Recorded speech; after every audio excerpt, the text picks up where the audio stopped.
Na štai, atėjo pavasaris, laikas bandyti užsikurti traktorių, bet bijau, kad bus akumuliatorius nusėdęs.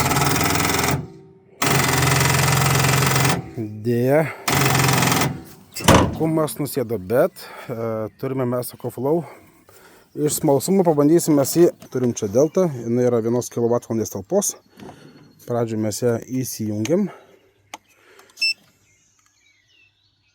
Pakrauta beveik 60%, turbūt mums užteks. Jungiamės pakrovėją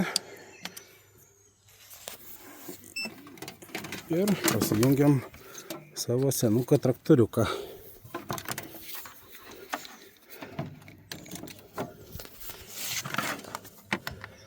Taip, krauna.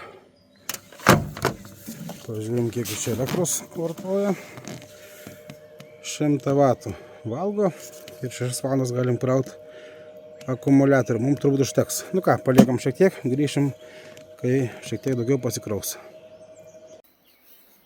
Beveik valanda prabėgo. Kraunu dar lėčiau, 7 valandas dar dirbtų, pusė akumuliatoriaus likę. Čia irgi rodo, kad pusė pakrauta. Bandysim prosukti. Tik tai su viena ranka nepavyks turbūt nufilmuoti, nes reikia vadinamąjį patsosą pastumti. Na tai bandom.